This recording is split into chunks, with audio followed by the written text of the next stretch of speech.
one point I think I'd want to make is I got involved in this whole area of research because about 25 years ago, I got involved with a meditation practice that made me really curious about altered states of consciousness and transformative change.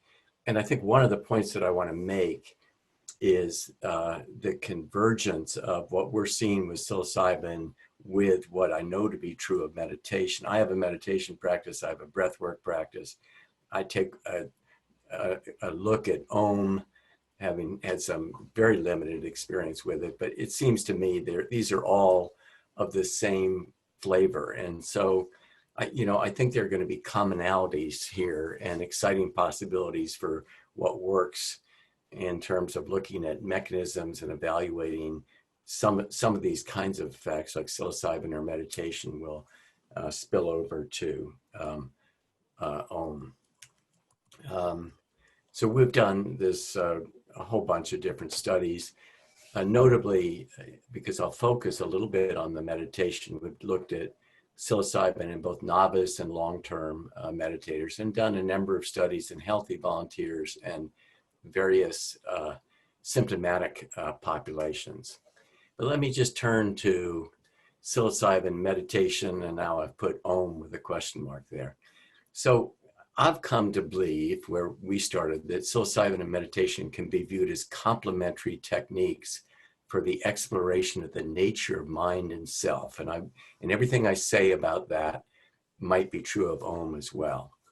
And one of the interesting things, and Andy mentioned this, that neuroimaging studies have shown similar deactivations in default mode network functioning in both acute psilocybin and in long-term meditators. And, the default mode network presumably underwrites this sense of self through self-referential processing. So it's simplistic.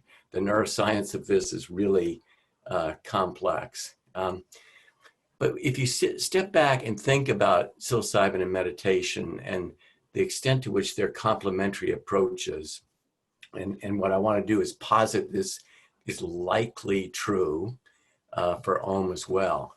So psilocybin is a pharmacological tool that helps people recognize how it feels to embody the present moment. And that would be true of meditation, and I submit Om. Psilocybin helps people dispassionately observe and let go of pain, fear, discomfort. True again of meditation, and I suspect Om. It transforms a conventional sense of self, this kind of egoic holding, into something other than that. You are not your mind. And both true of psilocybin and meditation, I suspect Om. Recognizing the mind is capable of revealing knowledge not readily accessible in everyday waking consciousness.